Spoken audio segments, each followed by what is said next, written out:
you are in the BMS development team, the dev team. How did you get started with the dev team? Kind of explained it a little bit, but go into detail on how did you get started with the dev team. Yeah, um, it was. Yeah, basically, it was the original idea for the music that you mentioned for the BMS soundtrack was to have it as new music for back then it was 3.7. So back then at that time, 2021, the 3.7 would be the 3.8, which we have today with the new terrain. And the idea was to replace the user interface music with those pieces. That was basically the idea, and a member back then from the dev team, which I personally know, contacted me and was like, "Okay, I know you're creating songs. I know you can may support us, and I know you fly BMS." So from then, yeah, we bounced ideas. I sent it some, and yeah, it was going in a good direction. And after some time, yeah, there were um, ideas in some ways. So may I can join the team or not? I was like, okay, I can only provide my sound skills. So of course, there's a lot of room for BMS, which still today is in terms of soundscape. So I can go in detail about that later. But yeah, that was basically the idea. But let's say the first communication with management level dev members were like, okay, what else can you do? Welcome to the Simulator Airspace podcast, where we have discussions about Falcon BMS, DCS, IL2, Microsoft Flight Simulator, and other sims. However, this does not leave out content outside of simulators. Occasionally, we may include current or future aviation-related events. My expectation is to have discussions about the many aspects of flight simulation, while understanding why players fly, and what makes flying in virtual skies exciting. This broadcast created by Prime of Aviation Plus, joined by Fiscas, and today we have Micro as a guest for us. So I might as well introduce myself for those of you that don't know me. I am Fiscas. I have a small YouTube channel called Fiscas Fighties, and that's pretty much it for now. Then Prime, you probably know me. I'm on YouTube, make a whole bunch of videos about Falcon BMS, about tutorials and missions. And we do have a guest, Micro. He is part of the dev team. He does a lot of community stuff with Falcon BMS and other simulators. And I'll go ahead and let him introduce himself. Welcome. Yeah, thank you guys for inviting me to this great new format.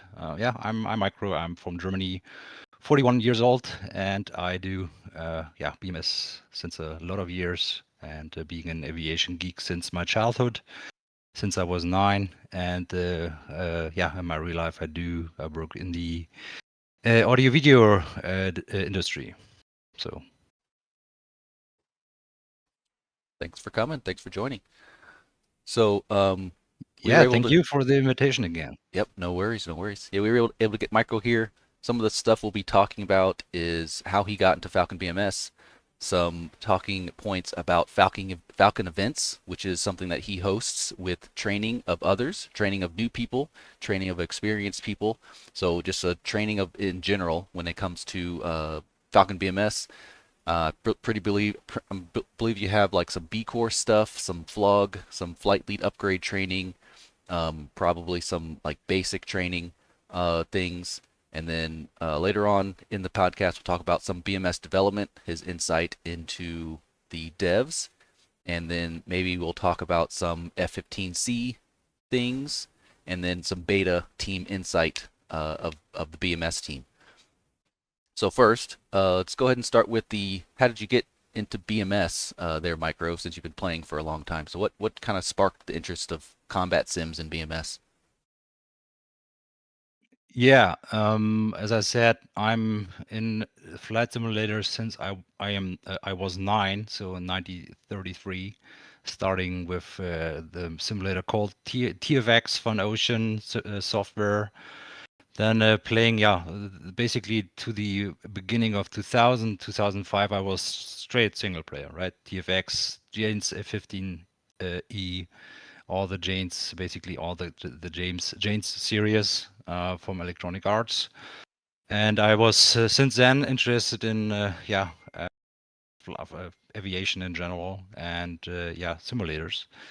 And from around 2011 to 2017, 18, I stopped this hobby since I was more into music and production and yeah, made some projects there, and this is also my side business, so to say.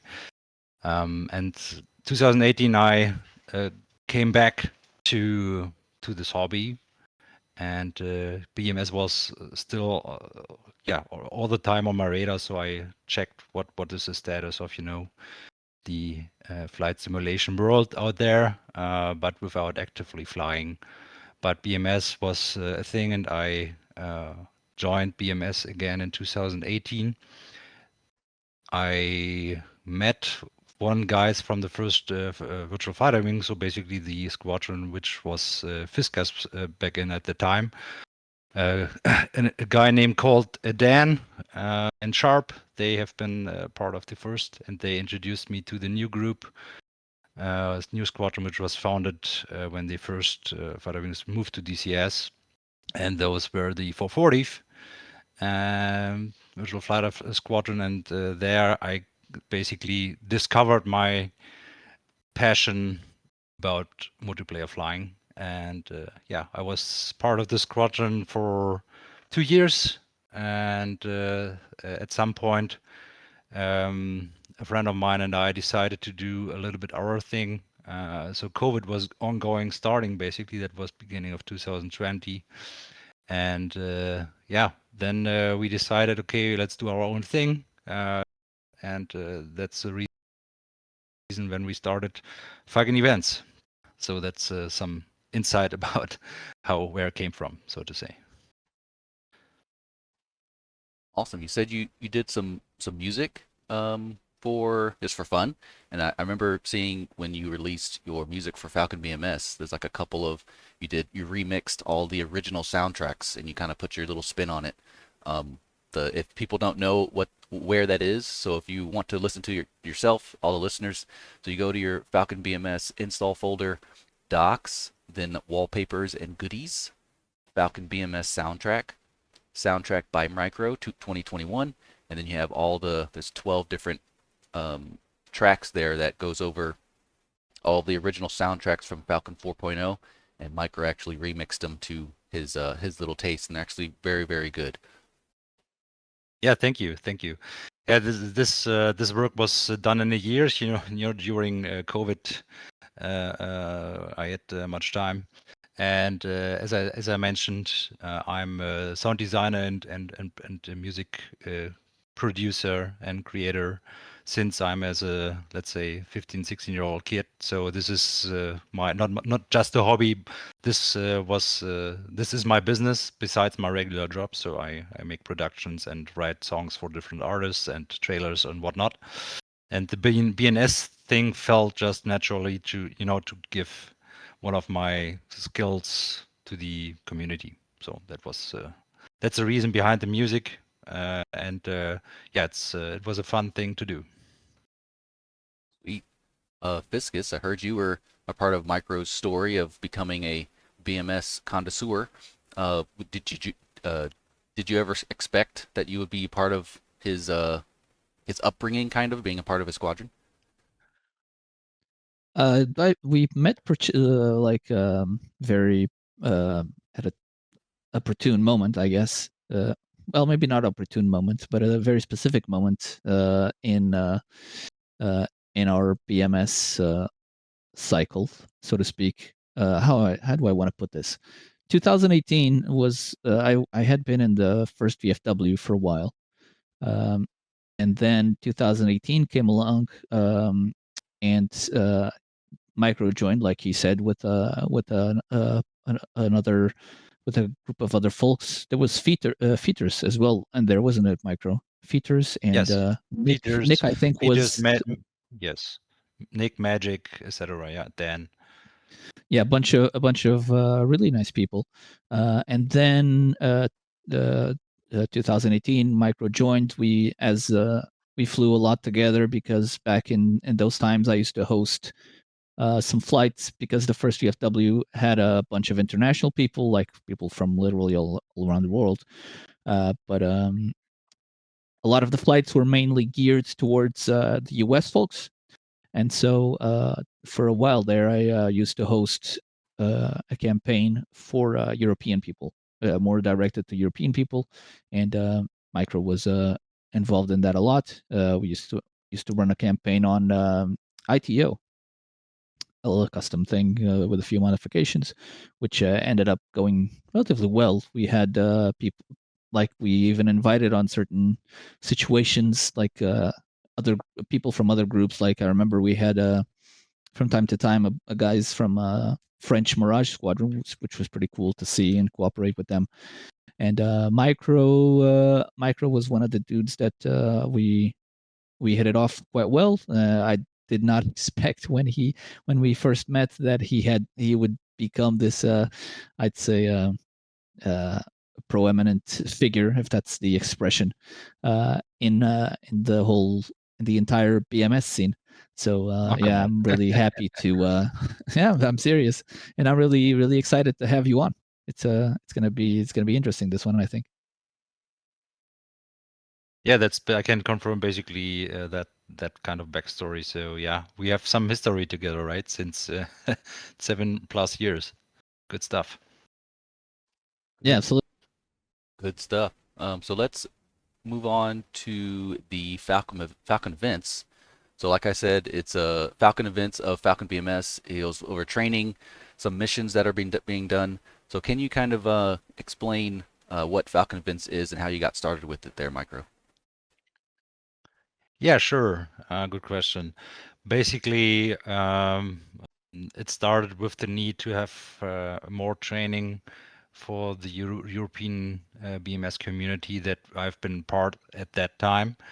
And as I said, we had a lot of time back then when it was COVID. So we had a lot of European guys flying together basically every day, every week.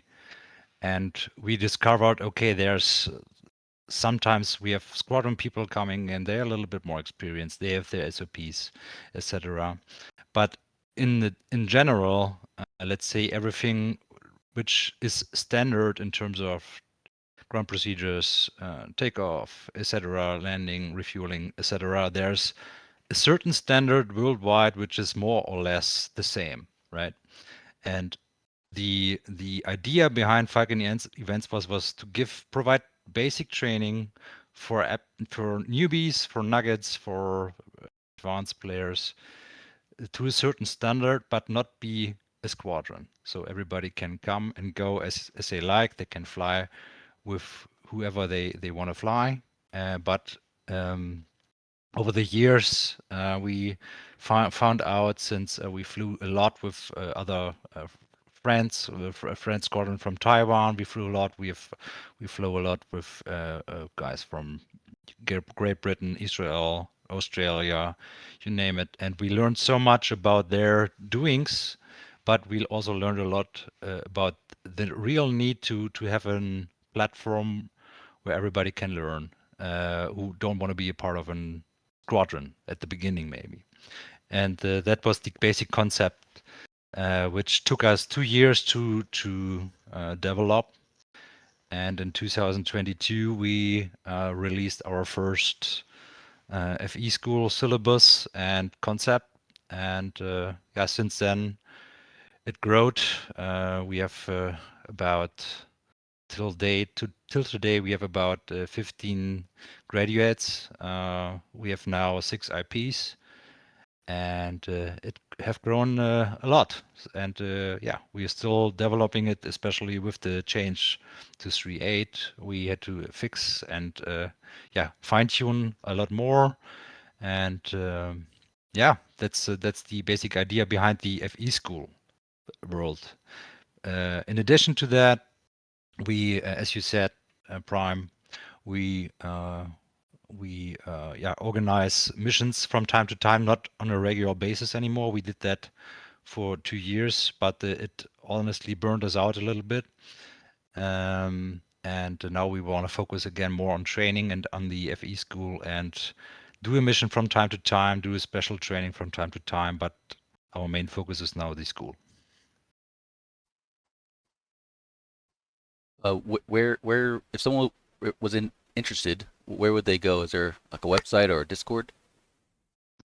Yeah, you can join our website. It's www.falcon /events.de or .com or net. It's all the same. And there you can register yourself and send your application if you find the topics on the website about our school interesting. And yeah, from then we will check our availability. And right now we have a waiting list till the beginning of April, so don't expect to start tomorrow, since we have a lot of applications going. So we are limited in time, as you guys all know. Once or twice a week is okay, but more it's not possible. So, but if it starts, then we will try to get the candidate as quick as possible through the courses. We say, okay, an average of 6 months. This is doable even for nuggets, but of course we can adjust if needed. But that's yeah, that's where you guys can find us. All right, cool. And I'll have the links and the Discord links in the show notes for if you're on Spotify, I'll have it in there. If you're watching on YouTube, I'll have it in the description. So make sure you check that out. It's a lot of fun. Do you ever record your stuff and put it on the internet, or is it kind of just happens and not get recorded? Yeah, you know, the thing with YouTube is I try to push that a little bit more, since yeah, it's important for my opinion to be transparent and to showcase what you can do or what we can do. On the other hand, I have a little bit feel like if we showcase 1, 2 good videos, you know, people are coming in like crazy and we cannot handle it. So that's the reason why my YouTube presence or our YouTube presence is a little bit more shy. But we on the channel we released some missions, really released some cool special trainings, but yeah, from the school itself, not yet. Yeah, that makes I, sense. real quick. You were asking about them having having their stuff online. I have one time I participated. Here it is.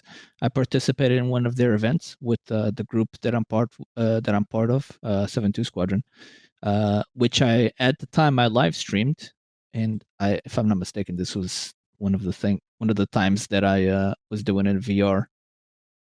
Yeah, it is. So I have it on. If you want to put it on the show notes, your Prime, I'll DM you. But Yeah, here's like one of the events that they hosted one time that I participated in and streamed it. So for people that want to check that out, that's like an example of how the event goes. yep, I could put that in there. Sweet. And then Yeah, and basically, yeah, that's our concept. Basically, yeah, we know Squadron. We have our FE school where you can join, and yeah, from time to time we have missions, and that's basically it. We are a bunch of enthusiastic guys, a lot of guys with real life background. So we are not coming from nowhere. Let's say it this way. Yeah, just check us out if you like. So commercial ended. Sweet, sweet. And so if someone was brand new, they would be able to join. You said you're referring to them as nuggets. So nuggets is like brand new people who've never really played before, but those who are coming from DCS or coming from War Thunder, they would still be able to, I guess, keep up with the training involved. Or do you have like beginners training, intermediate training, and like experienced training, or is it kind of like try to put it into one mission, and it depends on whoever arrives and whoever signs up? Yeah. So first question to answer: everybody is able to join us, and it doesn't matter if you have experience or not. You can join our school. The second, which you ask, we have 12 stages, which starts normally with YouTube. We call it UPT, and this is learning about the basics, how to handle BMS, how to connect to the server, how connect to IVC, how basically to set up BMS. And if this is, let's say, finished and the trainee succeeded in this, they get a check right, or they get a check mark, and then they move to the next course. Next course would be kind of IQT thing ish, where they really learn the training and the flying basics like ground ops, takeoff in different approaches, refueling, tactical turns, IFR training, etc. So the real basics of flying, navigation, you name it, right? And the let's say the things you can do with a F-16 when not firing any weapons. So this is IQT, and MQT, or B course, how you would call it, is basically where they get mission combat ready tactics, weapons, air to air, air to ground, basically everything to bring them to a state where they can join in a mission, a bigger mission as a 2 or number 4, to gain experience and don't get totally saturated. So that's the goal here. Yep, I kind of do the same thing in Falcon Lounge. I haven't done it in a Mhm. while, but I sometimes would be like anybody could join.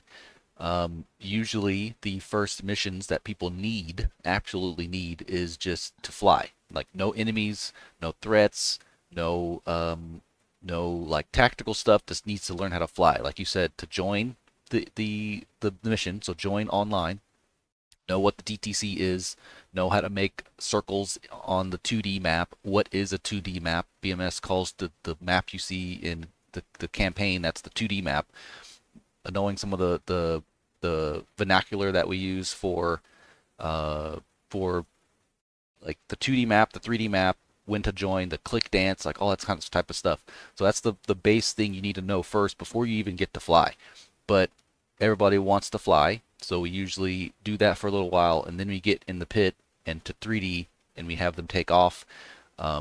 We don't usually do a ramp start at the beginning because that's kind of difficult, so we usually start in taxi mode to get them started and get them used to flying with someone else, which that's another thing in of itself, because you're basically learning another language when doing tactics and learning with another flight lead and a wingman and stuff. So yeah, definitely at first you definitely just need them to go out there and fly without any threats or any enemies or anything, because that's how you learn. You don't necessarily learn while being shot at by hostiles. Exactly, yeah. And even, what you mentioned is a good point already. To fight the fear, to talk with someone else about something you try to learn, and then go into D or 3D and fly together. We had so many guys flying together in 3D the first time, and they sweated like crazy. Everything went wrong, but in the end, everybody said this was fucking awesome. So, and then they then that's the start of a good ride. That's always cool to see new people coming in, discovering the multiplayer world, discovering BMS, whatever simulator when they want to fly. But still, you did a lot of videos about that, Prime and Fiscas. The conversation, the conversion from single player to multiplayer is always the hardest thing to do. It is tough, for sure. and that's Absolutely. why it's always cool. Yeah. And It is we tough. brought this point is we brought this point on a brought this point on a previous episode, and a lot of people uh, are uh, are intimidated by multiplayer. Initially, before they ever started, I've had people reach out to me on comments on my videos, or when they DM me here on Discord, saying that they'd really like to try, but they feel intimidated because they don't know how to communicate. They feel that like they'd be embarrassed, they wouldn't do a good job, and I try to tell them this: it's everybody sucks when they start. Everybody sucks. It's practice that makes you improve in that aspect. Oh yeah. Oh yeah. Absolutely. You got to start somewhere, and the only way to get better is to continue to do it. So you don't really have a choice. And make sure Yeah. you fly with someone and you say, I'm going to train. If you jump into a UAF mission with 30 something people and 2 packages, then you don't really have a good. You're not putting yourself in a good situation to improve. You need to go to an actual training mission and make sure everyone knows that you're new and new to new to multiplayer and trying to get in for one of the first couple times. Yeah, and every time I see someone saying that, I want to fly, I want to fly, I come the next weeks, nothing is, no info from him. But I always remember across this awesome video, get your ass to fly video, which I always say, okay, this is exactly, he nailed it exactly how it is still today. And I don't know how long this video or how old this video is, but it's great, always great to see, even if it's a little bit offensive in some ways. But in the end, it is what it is, and it's the truth, right? Yes, definitely fly. Like you can't always. I'm gonna do it next time. I'm gonna do it next time. Well, this is next time. You gonna do it this time or no? So speaking of Yeah. multiplayer, you got the. I'm not going to try to pronounce that, but the land event. If you could, Hmm. how do you pronounce that? Buchenau. Buchenau. Buchenau. So uh, we Yes. we heard that you went to the Buchenau LAN event. Can you kind of give us some insight of that, of how it originated and what is it about and where is it? Yeah. So the event is this year we had the 20th anniversary of it. So it started in 2006. It's located in the center of Germany, and it's there since the first year. This year was my sixth or seventh, no, sixth time, no, seventh time. We are there for 1 week, and from Sunday to Sunday, and flying with 40-ish people 1 week BMS. So it's the biggest, as far as I know, the biggest LAN BMS event on yeah, at least in Europe.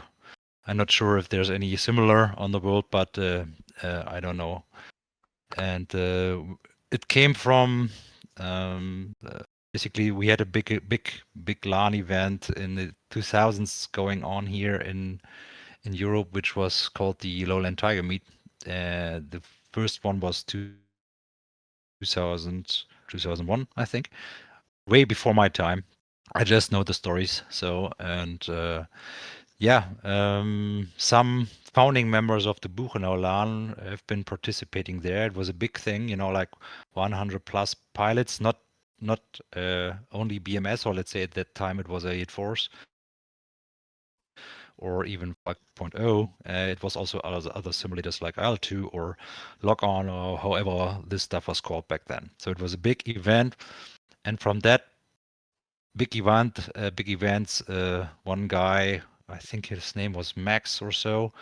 He founded the Buchenau LAN 2006, and since then it growed and yeah, was getting new members, more admin, personal, and yeah, till today it's still an awesome event. We have a lot of, when you meet the person in real that you fly with every week, so it's awesome and having a good time and good workshops, etc. So this is basically the history of it. Awesome. So you said the LAN events. I'm guessing everyone. We might have some listeners who aren't familiar with LAN events. So LAN events, I guess they bring their computers over and you have a local area network, which is what LAN stands for. So you have a local area network to play online, and everyone brings in their computers. Is there any people who bring like actual cockpits, or is it mostly computer desktop setups? Oh no, we had this year we had 12 pilots who brought their cockpits with them. So maybe we can share a link or so with the photos or some. But if you Google it, Buchenau LAN, you see that this is a crazy hardware dream for everybody who's interested in flying equipment.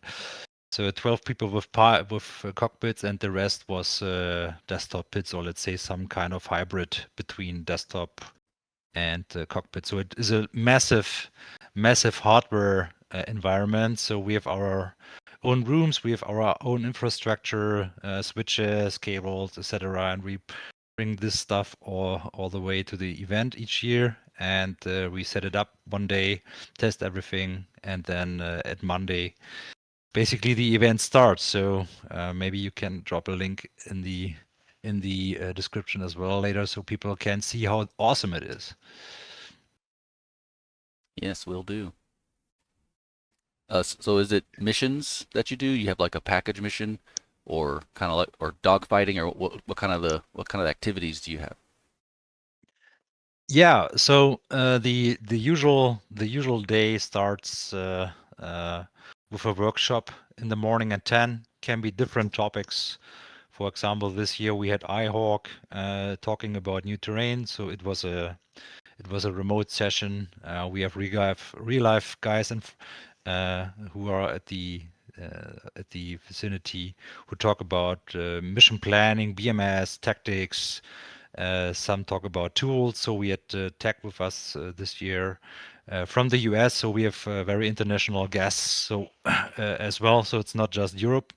We had guys from USA there. So we had guys from other countries, but basically this is the first topic of the day. So workshop till about lunchtime.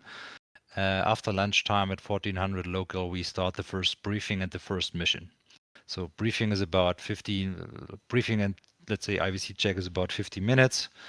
And we have a planning team in the background who organizes and plans like 10 missions for the week. It's like a story, can be a story, a fictional story, or even, last year we flew more or less real missions from how the mission was called in Serbia, 99. I forgot about it. But anyway, so Allied we have Force, Operation Allied Force. Elliot Falls. Thank you. And we fly basically, two missions a day, one after lunch, one after dinner, and then the last mission goes till 11 in the night, and from then on we will have a good time, some party going on, and the next morning everything starts again. So it's basically our daily routine for 1 week. If people aren't too hungover, I expect from departing the night before. Oh yeah, the first mission is always for a mission planner. It's always a little bit, critical, as you know. So 11 hours between drink and stick, so I'm pretty sure we never can that guarantee. So it's everybody is sticking to that rule. But it's a fun time. Yeah. Awesome. I'm not sure if anything like that happens in the United States. At least I'm not aware of in the Western Hemisphere. But there is a Flight Sim Expo that is like they go over. It's mostly towards Microsoft Flight Sim and DCS. I went in there in 2024 in Las Vegas. So I went there in Las Vegas in 2024, and there was a lot of DCS stuff. The ED folks were there. I saw who did I see there? I saw Bogey Dope there. I saw a couple of people, Tuvas, who makes mostly he makes tutorials on how to use like a remote control, like a controller for DCS, how to do the controls and stuff, how to use that with all the bindings and the shifts and all that stuff. So he has a pretty big channel on that. Met him over there. I even met some fans of Aviation Plus, so that was nice to see some people who watch my channel. They had Awesome. X-Plane there, a couple of simulators, full simulators. They had a Airbus A320 simulator with like two 55-inch screen TVs and like all the WinWing stuff. WinWing had a booth. Thrustmaster had a booth. Air Force had a booth. Like it was all kind of people inside of a giant convention center. So there was no like playing online, but that's something that comes in America at least once a year. This past year, it was in where was it at? It was in. I'll have to look at it where it was. But next year, which I'm going to again, it is going to be in Minneapolis in St. Paul. So if you go to their website, it's going to be over there in June, I believe. Let's see, yeah, June 12th to 14th. It's over the weekend. It'll be in St. Paul at the River Center in Minneapolis. So you can go to the website, press search Flight Sim Expo 2026, and it should come up, and it has everything in there. But I will definitely be there. I'll have more videos of it because in 2024 I was not planning on making a whole bunch of videos, but I'll see if I can interview some people and get some like a vibe of how the floor looks and try to see everything and try to advocate for Falcon BMS a little bit more. Yeah, awesome. Yeah, it looks like I just checking the website right now. It looks like a great event. So June, Yeah, yeah, very very nice. It's cool to have something like that for the virtual community. Like so, it's basically a whole exhibition going on. It's crazy. exactly. And they have some people who get on stage. They talk about when usually on Friday, WinWing has a announcement of whatever they're coming out with. So they have, I'm making up stuff like an F-16 HUD. So they have an F-16 HUD and they're coming out with, and they release it on the Friday, and everybody's like, ooh, oh my goodness. And then also Microsoft Flight Simulator comes out with stuff, says I'm making stuff up, it's not real. They come up like a space simulator, and you can take off from Orlando in Microsoft Flight Simulator, go into space and orbit the moon. So they talk about all the stuff that they're going to release later on down the year, and I wish that BMS would kind of say a couple things in there, just because could you imagine? I couldn't imagine Falcon BMS having a 30-second video during that expo saying Falcon BMS is a thing. Look at this look at the ground textures and stuff. It's so much different than 1990s. Like I couldn't imagine what that would be, what that would do to the community as a whole, because not many people know about BMS. But yeah, Yeah, it's very interesting. that's yeah, it is. Yeah, so it would be if I think about it, would be interesting to have some kind of platform form there. But as as I can imagine, this this stuff, everybody want to get some outcome of this, in terms of I don't know profit or invest or whatever. But we don't have any money, also we will at least not spend any for that. But it is still cool that there's this whole community of virtual flight or civilian pilots is so big. If I compare this to our, let's say, little niche community thing, which is BMS, so it's so many hundreds of thousand people are flying simulators. It's crazy. It's really cool that we still have so many people, even younger people, who are using this stuff. Right? It's cool. I like it. Yeah, it's awesome. I did. Some of the viewers might be aware that I'm doing a survey of the BMS community. So at this moment, I have 609 responses. So my goal was 500. So I got 109 more than I wanted. But I'm probably going to stop it this week, and then after this week, I'll start working on a video to go over the um, the responses and what all the results were. But there is something in here I want to share with everyone and you guys here. It's kind of relevant to the Europe and United States or American time zones. So there's a question in there about time zones, and I have like all the time zones in like maybe 2 or 3 hour blocks. So I have a time zone here. It is 48% of the people who responded are in the time zone of 0 and +2. So that's a chunk of Europe. So Yeah. almost half of the BMS responses were in Europe. Yeah, that's crazy. It is, That's so that's interesting. something Yeah. that surprised me definitely. So that's 40, Me too. 46%. And then on the other side of that, the -8 to -5, which is the chunk of the United States, is only 28.6%. So about a quarter of the responses are from America time zone, and then almost half is from Europe. And then you got small things in here. Let's see, 8.2% is +6 to +930, which I think is that Australia? Yeah, Australia, Japan, something Yeah, like so that. Yeah. that thing over there. So there's another little the third most is over in Australia and Japan. Then you got the smaller ones here. But that is something I wanted to share because that surprised me that mostly the Falcon BMS community is in Europe. Yeah, it surprises me as well. But it's cool that we are going worldwide still. So it's great to see. And yeah, I highly can recommend to send you a survey as well. So I did basically. It was good questions. But it's fun to see that yeah, it was surprising to me that half of this the answers were from Europe. So it's kind of interesting. Yeah. That's interesting. Let's see. So maybe BMS development. So you are in the BMS development team, the dev team. How'd you get started with the dev team? Kind of explained it a little bit, but go into detail on how'd you get started with the dev team. Yeah.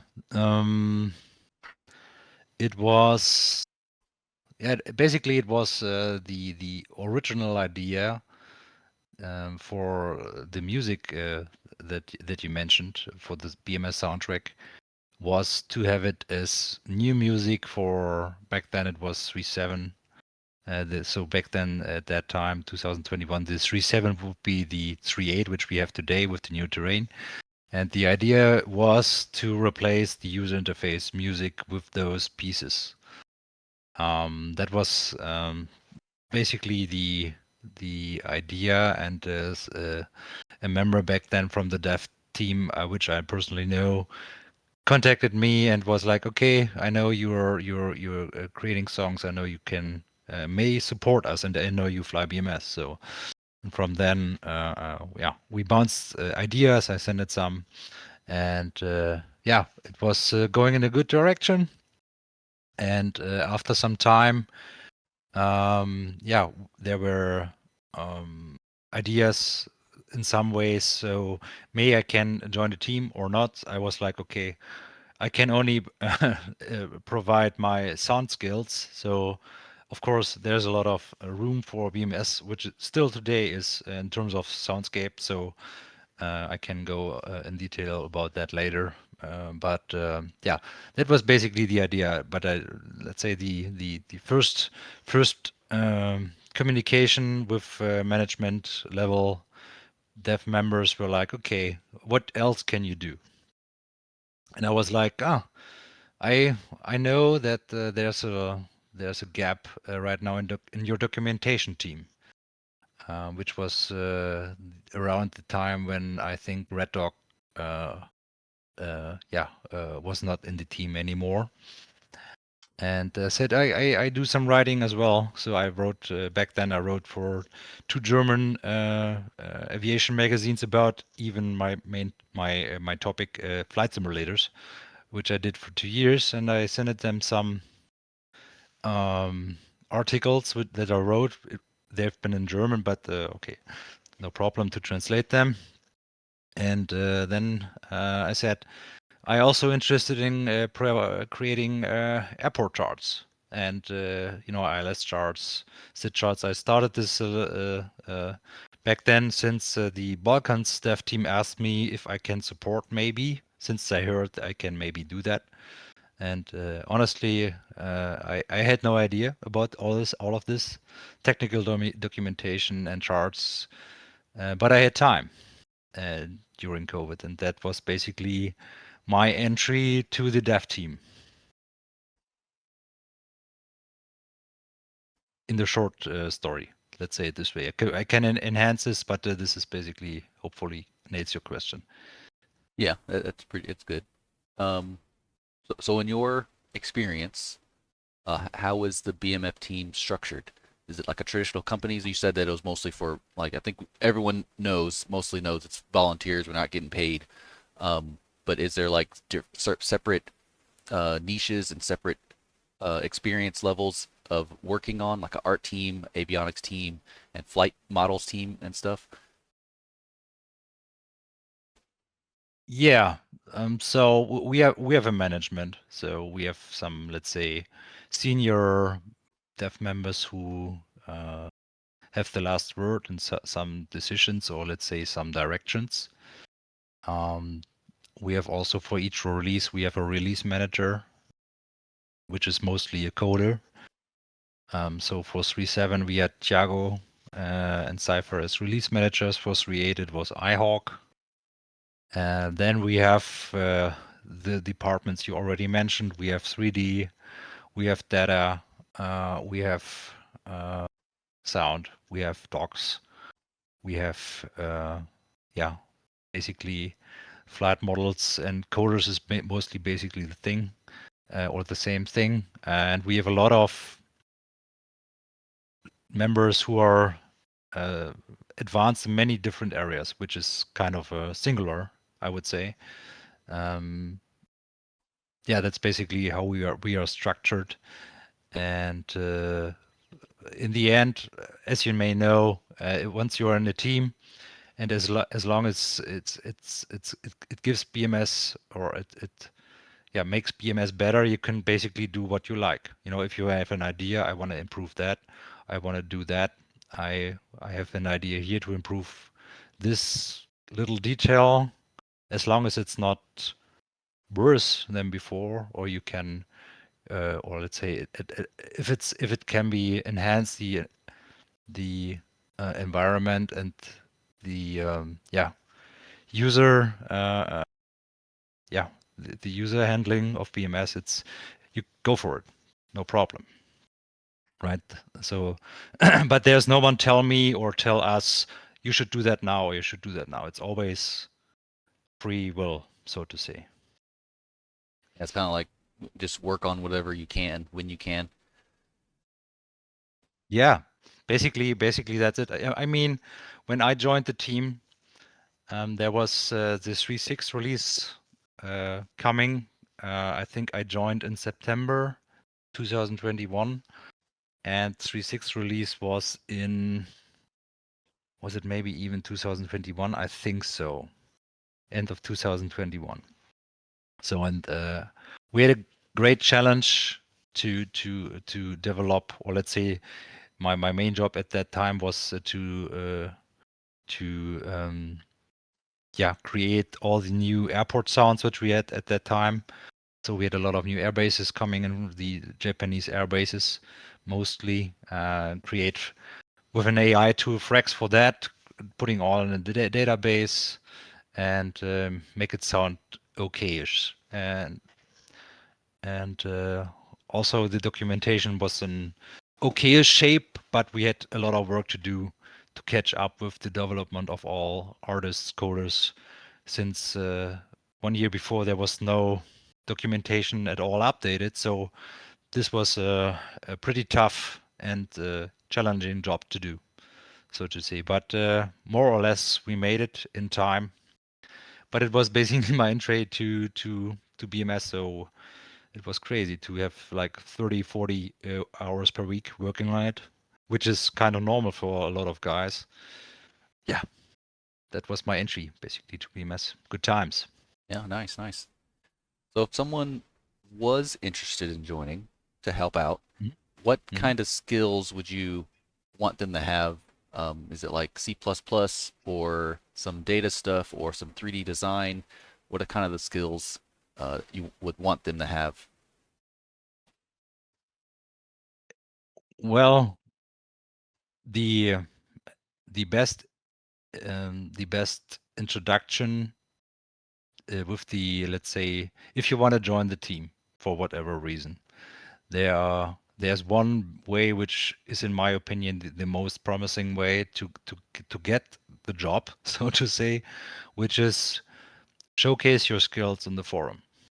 You know, create a 3D model, create a little app which you have an idea about, which is not already there 3 times, which is kind of similar, and showcase that way. You have skills, you have passion about the hobby. That's the most important thing, one of the most important things. And to really showcase also that you get stuff done. And that's the most important thing. You know, even if the forum is sometimes a little bit overwhelming in terms of input, we as a dev team, we always monitor what's going on. We always see if somebody's, for example, sending photos from a model he is working on. We will talk about it for sure internally. So if it's promising, I mean, why not? Even we had a lot of members who provided their 3D model to us for free. Even that is cool. So what I want to say is, you don't have to be in the dev team to contribute to our community. So that has changed a bit over the past years. That's that kind of mindset. But if you really want to join the team, then the best way to do it is to showcase your skill. And if it's needed, then fine. Right now, what we don't need are testers or whatever testers, since, as you know, we have changed a little bit our our ways to communicate those testing. But yeah, just do stuff and be awesome and showcase it. And if we are liking it, then we may contact you. Sweet. So if you are interested in joining, you can go to I'll have it in the show notes on the description, but it's www.falconbms www.falcon-bms.com/join-bms-development. Lots of words, Yes. but I'll have that in the show notes. Just click on it. You'll go there, and it kind of gives you kind of some rules and general considerations, and it has you put in your information down there of what you're interested in stuff. But as Micro said, just if you want to be a part of the community, give to the community, make videos, do questionnaires, make some adjustments to some docs on your own time. Make sure you can get some corrections, make 3D models, have some ideas. You could also be part of the beta team, which is more of a recommendation. So someone in the beta team would recommend you to join the beta team, and we'd have to tell some of the people who are a part of the beta team the more leadership roles, and then they will be able to add you to the beta team. And what the beta team is that we have a beta for an update or a beta for a certain model or something. So we all get a beta version of that, and we test it on multiplayer. We test it in single player. We try to test it with multiple people. We have big events, and we try to do all that to make sure we can see if anything breaks. This last beta, or I've been in beta for I think about 2 years now. So I went through the beta of 3.8, went through the beta of update 1, and I think 3.7, update 8, and 7 I went through. So we had some different things in there. I'm focusing, at least before, I was focusing on kind of the F-15 stuff. And the Dusty is kind of like the leader of the F-15 movement forward. So we sometimes fly around, we see some basic things in there and see if we can see anything that someone else would see, because we want to try to iron out all the bugs before the public gets it, because that's the worst thing ever when you release something and the public is like, I'm making up something. Oh, the landing gear doesn't work. It's like, okay, we should have noticed that before we released it. So we just try to mitigate the amount of bugs that happens when it gets released by from the beta team, because that's very important. We don't want as many bugs to go out there, but we are a small team, so we do what we can. This last update with 3.8 with the terrain, there was a lot of issues with AMD, I think maybe 2% of our beta team members have AMD. So that was a oversight on the beta team's part. So we had a lot of NVIDIA cards and they were fine. And then people with AMDs, it didn't work out because of something with the software and stuff. So we weren't able to technically test AMDs. But with the new update, we were able to fix that with, well, mitigate it a little bit more with AMDs. So that's a little bit of a insight into the beta team there. Yeah, that's good that you mentioned it. The beta team, let's say, policy changed a lot with 3.7 and update 3 and update 4. So before we had strictly internal testers, let's say it this way. But we figured out we need more active testers to get ironed out a lot of bugs, and the internal testers back then, there was too less activity to be really sure, okay, this release is stable or at least major bug free, right?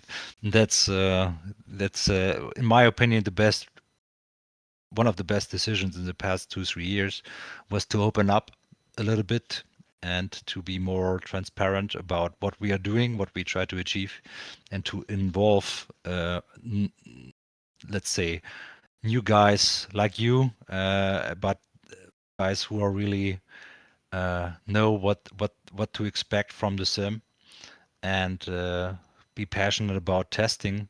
And in my opinion, since 3.7, update 3, update 4, we have the most stable and solid releases out there since forever. So if I if I remember this 3.5 release where even air refueling doesn't work, so that was since then we improved a lot. So it's cool to have guys like you guys to really to help us to improve the sim before it gets released. So it's a good teamwork. Yeah, I see the channels. I checked, and it is really efficient testing. So it's good stuff. And it's always difficult to find something and then have the ability to reproduct it, like to repro. So sometimes you have an issue, but it happens once every so often. So it's just hard to actually have a repro uh, like list to actually do it. So you have to, like, you do this, you do this, and you do this, and it will happen. Sometimes you do this and do this, you do all the same things, but it still doesn't happen. So it's hard to find an actual cause of an issue in the beta team sometimes. We just have to make sure we create a forum for it, just in case anybody else can find it, and then the developers can be able to pinpoint what the issue is and troubleshoot how to fix it. Yeah, exactly, right. So I was part of the 2% who had AMD, or he still has AMD, but I had also some serious issues, and testing and coders made it work. So it's a really good thing. But to maybe get a little bit more deeper in development, the core let's say the core foundation of BMS is the code, right? Of course, it's both code and data. But to get back a little bit to development, so there are some restrictions in terms of if you want to be a coder in BMS. So as you know, or can imagine, code is, let's say, the most sensible information in BMS we have. Going back in BMS when we basically had the code leak, I don't know, 15 years ago or so, and that made us basically able to start BMS, or back then the team was. So being a coder in BMS is or becoming one is a little bit harder process than the usual developer.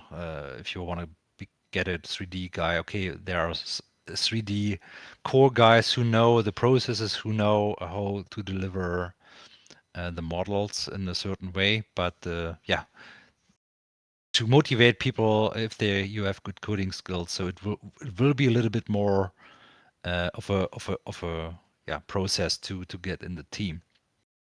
But Yeah, I just wanna adjust, or let's say add this info so we don't get 20 applications tomorrow from, let's say, people who can write C++ and doing it for 1 month or so. Okay.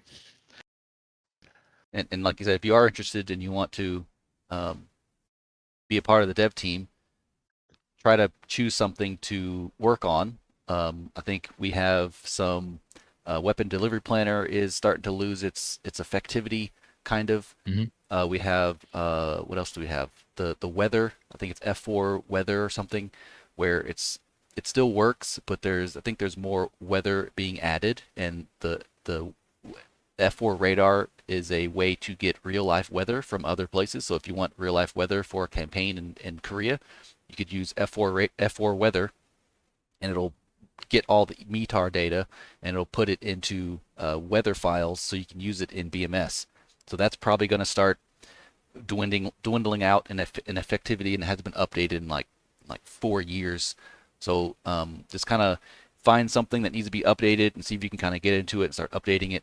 But that's the best way to start getting involved, because it's when you think about it, if you have someone apply for a development team position and they're not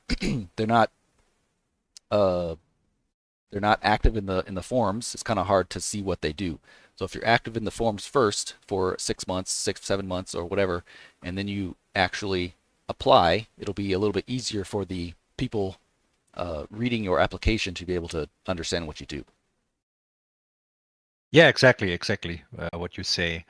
And yeah, there's still, we have so many ideas. There's still room, years of projects, and what we can do in terms of weapon delivery planner and mission commander. There's already a follow-up application in development internally.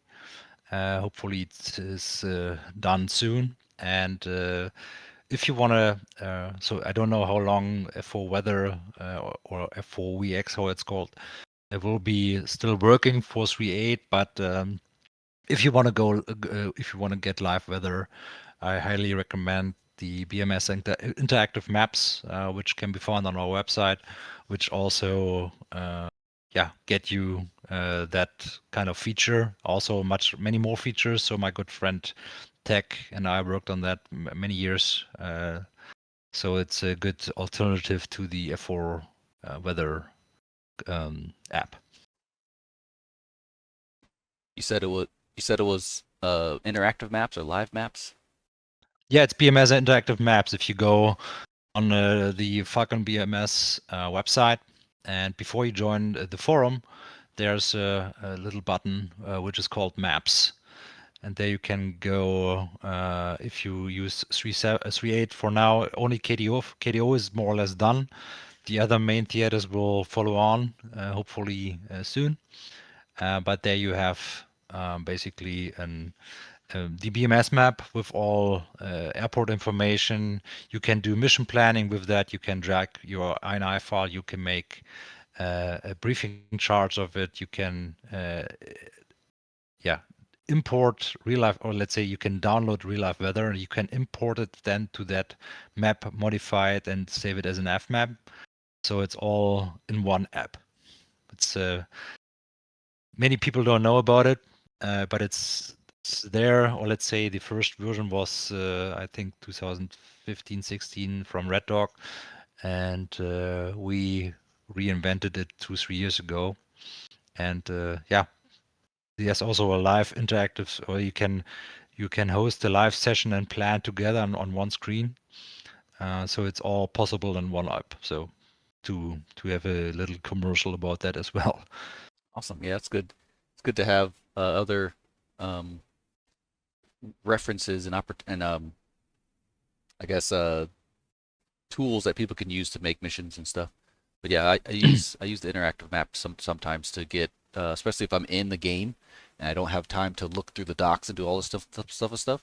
And I just look in the maps, and I like go over a airport, right click or left click, and find the ILS diagrams or something of that airport. Yeah, that's I for me personally, I would have all that in the BMS itself. Like easy features like mission commander changing call sign names or so. But I understand code-wise, it is a tough nut to crack the user interface code because it's such a mess. So that's the reason why we still need tools to do that. But yeah, hopefully in the future we can get this all in the box, so to say. Since yeah, apps are cool, but having it in the simulator, I would prefer that much more. Yeah, having everything in the simulator, it's not the best to have to launch 3 or 4 different things to do one thing. Because yeah, when I do flying, I usually have weapon delivery planner for the knee boards, and then some people have uh, voice attack for all the different comm channels for your wingman. But since I play multiplayer, I don't have that anymore.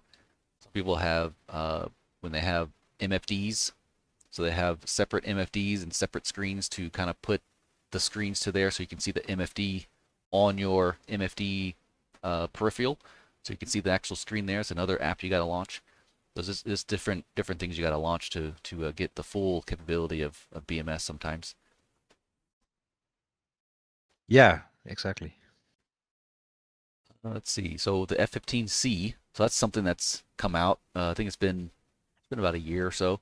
The F-15C. So what was the thought process of getting the F-15C? Because we were told for many years that that we're not going to get something else when it comes to its own avionics.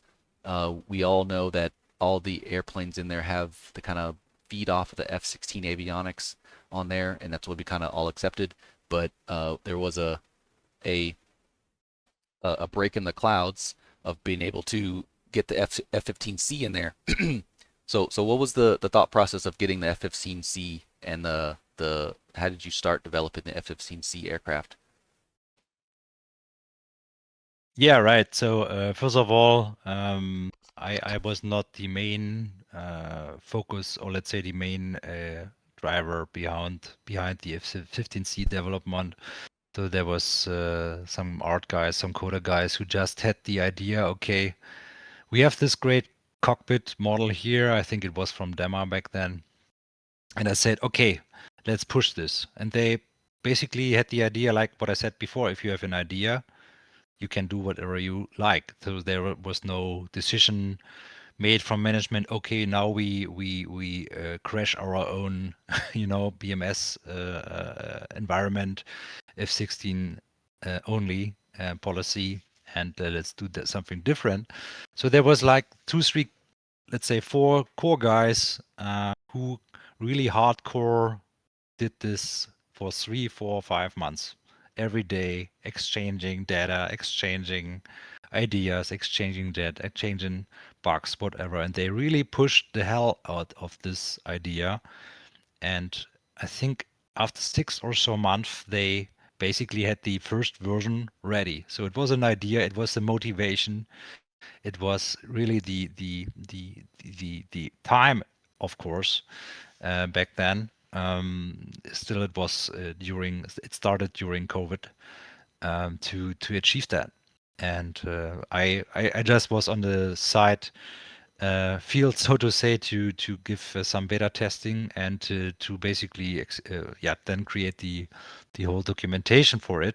And the goal was, okay, if we go hardcore with the F-16, we will also go hardcore with the F-15C, and not a arcade or so. Of course, there's much work to do and many stuff which can be improved, but yeah, that was basically the idea behind, or let's say the history behind it, right? And I think it came out, was it 3.7? I think it was 3.7, or any update. I think it was 3.7, but Yeah. it was crazy. So I liked it.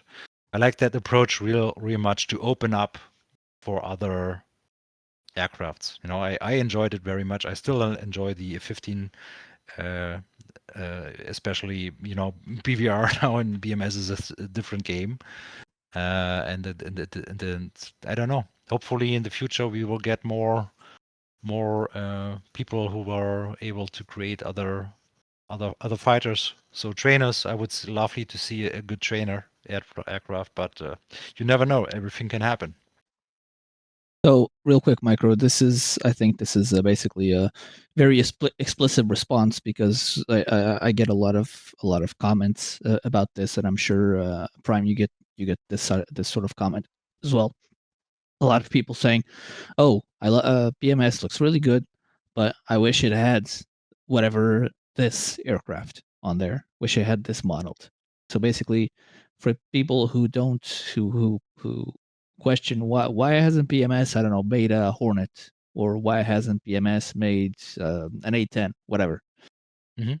This is why. It's because like we had BMS hasn't had someone with, I guess, the know-how and the availability and the will, if that's the expression, to say, hey, I'll take this on and I'll get this done, right?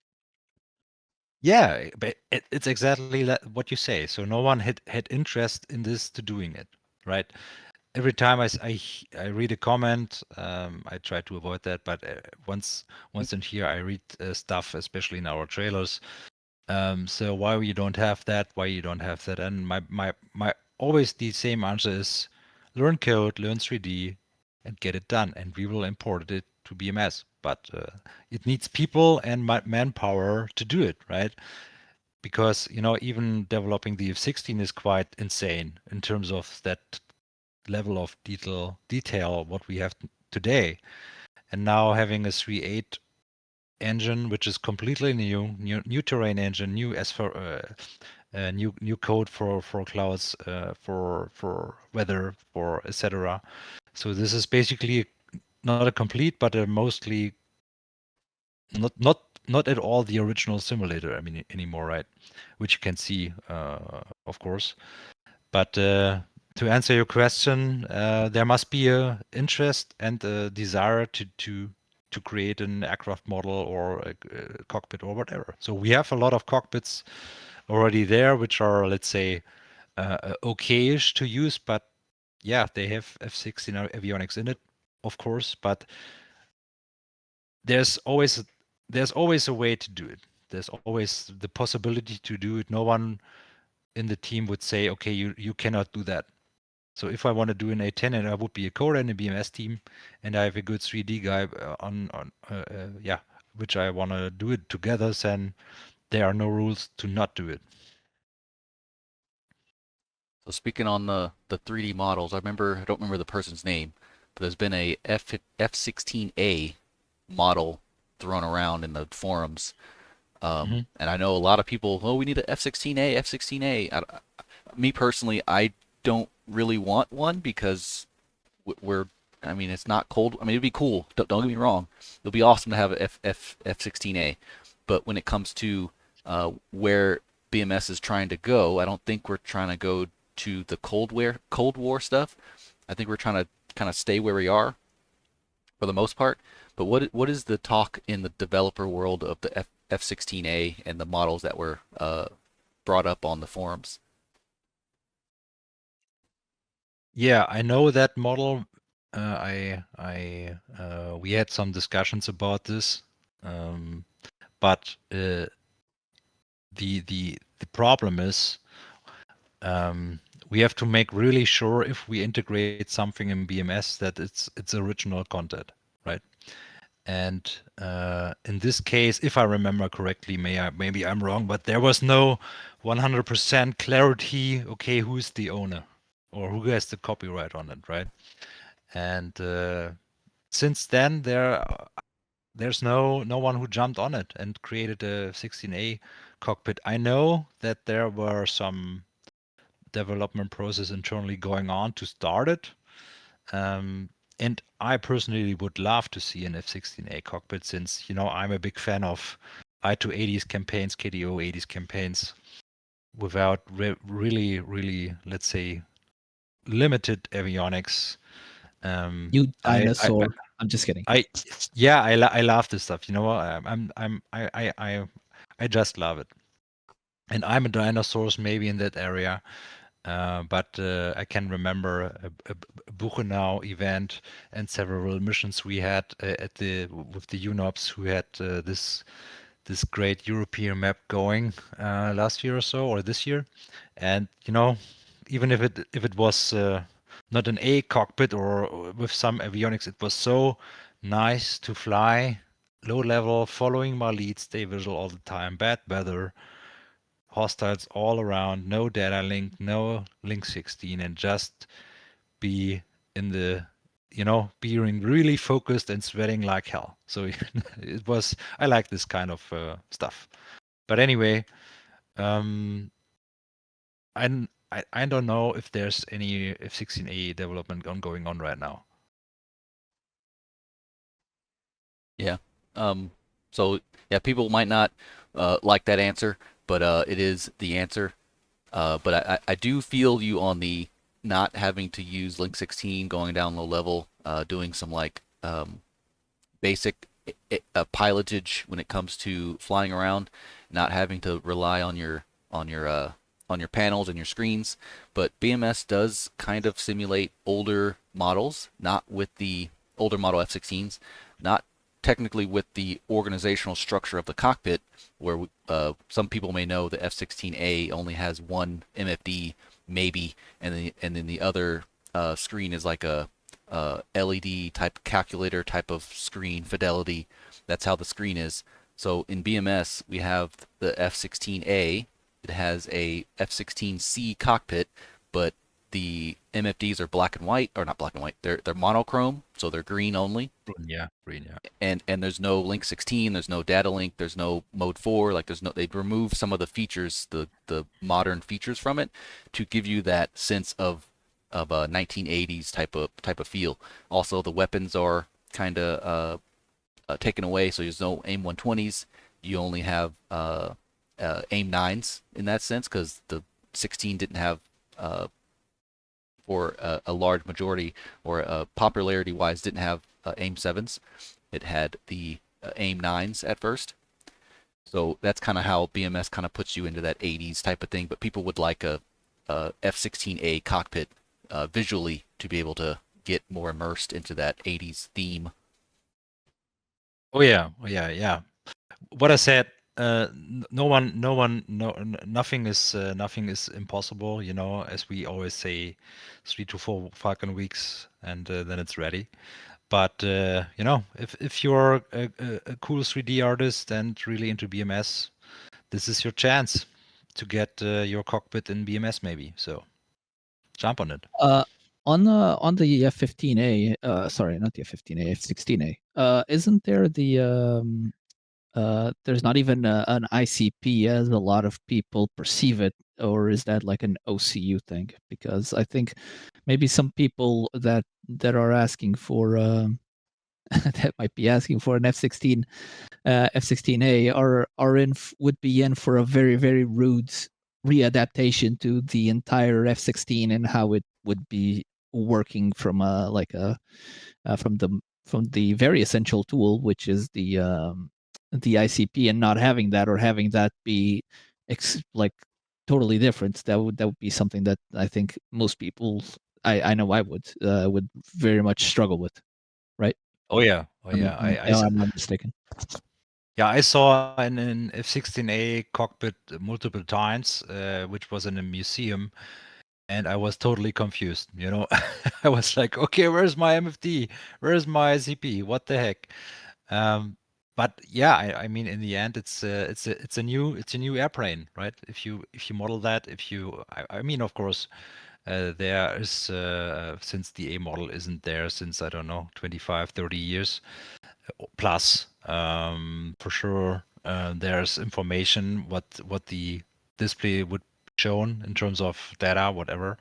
But again, yeah, someone has to do it, and I would be the first guy to test it and love it. So Yeah, I'm looking at an F-16A on the internet, the cockpit. So it has the center. So it's mostly the same. So the center pedestal has your 4 pack of instruments. Then it has the green monochrome radar, like the yes. F-14 type of position between your legs.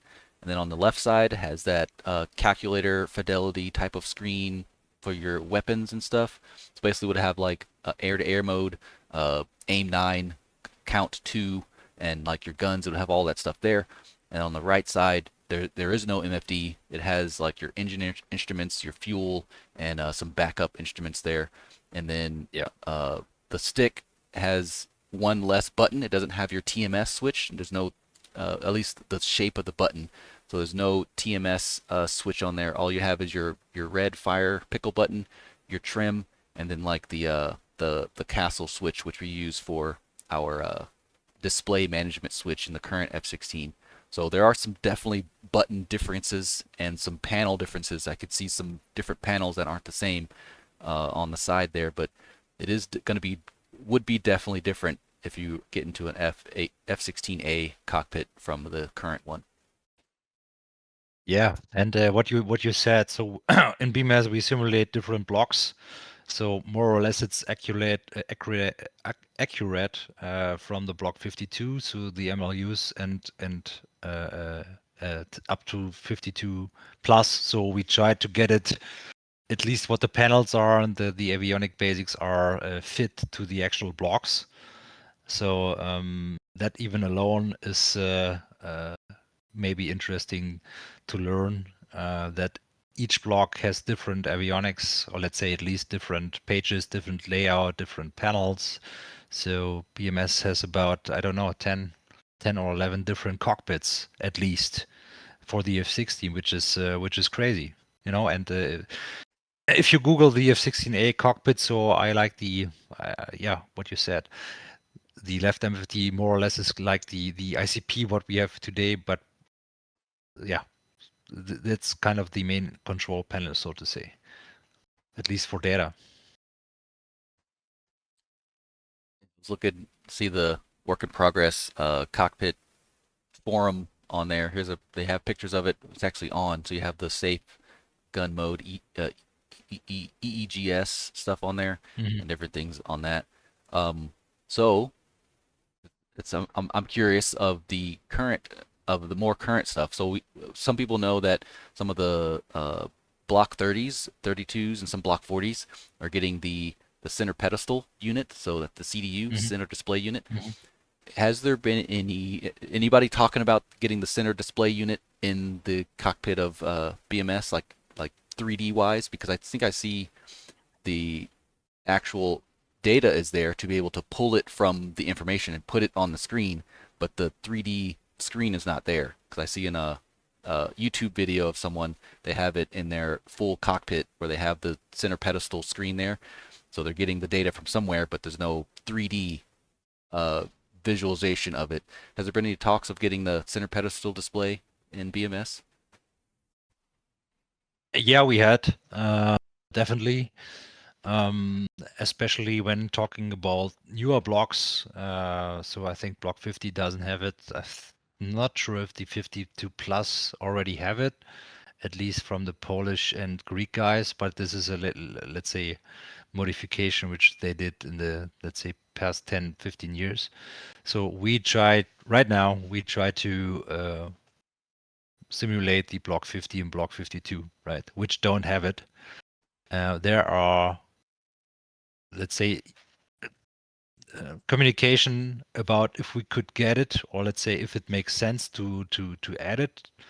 If you're thinking about block 60, whatever, but the main problem is there we only can develop which is publicly available in terms of information, you know. Then there's, at least what I know, there's no real open document about what this screen should look like in terms of avionics options, etc. So that's the main reason why we don't have it yet, since there's no data, at least no valid data. Yeah. So for all you people that are War Thunder enthusiasts and the stuff that sometimes goes on in that community, don't be leaking documents about stuff because it needs to be open source. So don't be leaking that stuff on the BMS forums because that's not going to assure that something's going to get developed if that stuff gets leaked. No, we kick you in the ass if you do that. So for sure. So please don't do this. So it's yeah, I think even if I don't follow the War Thunder community that much, but I think some people had really trouble sharing them. So don't do that. Yeah, there's because it'd be cool because it'd be cool to have that in there because you could put your targeting pod on it, and you still have your other two screens. So it's really nice to just Yeah, have that CDU, center display unit, what it's actually called. So if you go on YouTube, put CDU F-16 cockpit, it should come up, and you can see that center pedestal has a giant like iPad where you could manipulate it, and there's buttons on the side. You can change different things on it. It's really nice.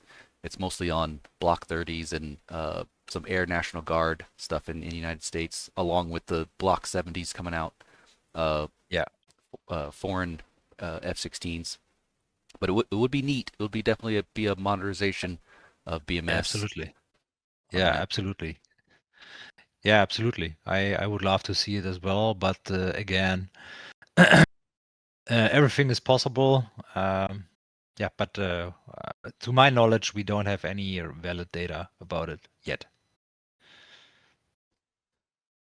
So if you could talk about any future features that the team is working on for upcoming releases. I know there's some stuff of some volumetric clouds, but anything else you would like to share for future features? Yeah. So update 1 just came out this week. Or let's say, was it last Sunday? I think it was last Sunday. So that already brought a lot of improvements in terms of performance. You know, like a lot of people worked on it to make it better, to have more, especially for older systems, to have more headroom for stuff which may come in the future. And yeah, that's already what was an important update to have.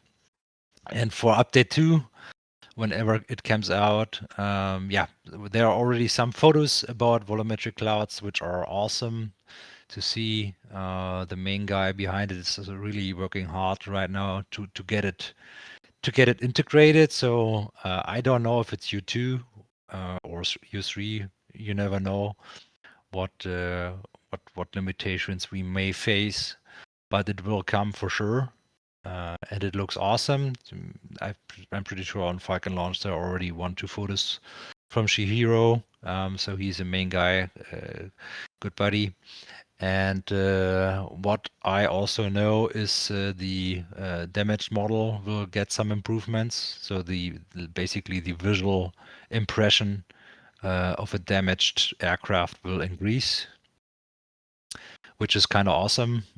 So finally to have after an engagement the possibility to check your body if it's any damage or not. So which is kind of cool. And yeah, more optimization, and yeah, we will see. Maybe other aircrafts, but yeah, not that much I can talk about. Alrighty, that sounds good. Cause yeah, that's the only thing people always say. I won't join till VR comes. VR comes, people still aren't joining. I won't come until the texture comes and gets better, and the texture increases and gets improved, and people still aren't coming. And now I think maybe is like volumetric clouds and weather maybe, and then we'll get that, and then people still won't come and play BMS. Like it's just keeps moving the goalpost over and over. But that is something that I really want is the volumetric clouds because that's really awesome when it comes to simulating aviation. Yeah, indeed. And you know, what you just said is a great example of how why our community is still so special, but in comparison to other simulators, so small. You know, we are a free product, you know, but we are a very compatible product in terms of, you know, what is out there. And yeah, BMS is not for everyone. So getting in, let's say, jump into BMS and shoot stuff can work, but in most cases it doesn't. and it's just yeah. How can I say?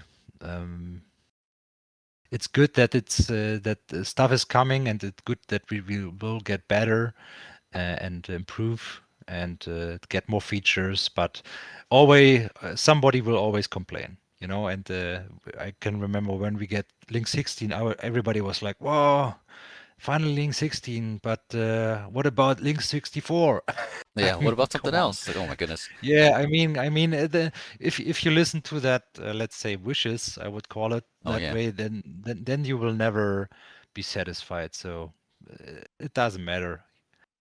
So it's just it's fun. It's a hobby. It's everybody's. You have to enjoy your time when you do this hobby, even as a pilot or a developer. So yeah, don't read comments that much. Yep. Yep. What you do with your time is whatever you feel like it's fun. And I'm glad personally that we don't have to pay for every single thing. So that's nice. It's a one type of thing. You can get whatever comes with the simulator, whatever do updates do, but it's a one-time thing for the most part. The only thing that it costs a lot is your time, which is very expensive because time is not it's not free. Oh yeah, and if you want to join the full potential of BMS, um, even if you're not a person who jumps in and really gets fastly comfortable, you have to spend a lot of good time and yeah to learn this thing and get better. But it's Yep. fun. That's the challenge, right? That's what we want to achieve here, to simulate fighter pilots live. So that's the thing we Yep. all tried to achieve. Yep. Just getting better. All right. Yeah. That's getting close to hour and a half. Anything else, Fiscus? Any other last questions you want to ask or talk about? No, none from my part. I think we covered a bunch of stuff, and I was really happy to have Micro along for this episode. Yep. So was I. It was great, great talk. Anything else from Micro? Yeah, again, thank you for the invitation, and I'm really, really happy that you guys are pushing this. And yeah, thank you guys for your YouTube channels. You help a lot to get new people on board with BMS, and it's yeah, very, very awesome that everybody is enjoying the simulator, and we will really looking forward to a bright future in our community. Absolutely. Thanks everyone for coming. If you're listening and enjoyed, make sure you subscribe or follow on Spotify or wherever this audio is going. Comment down below your questions. I might answer some questions in the next episode. And just let me know if you like it. Any feedback is wanted in the comments for the show. I do appreciate everyone watching. It seems to be a good hit. Everybody seems to be enjoying it. And with that being said, I'll see y'all in the next one. See ya.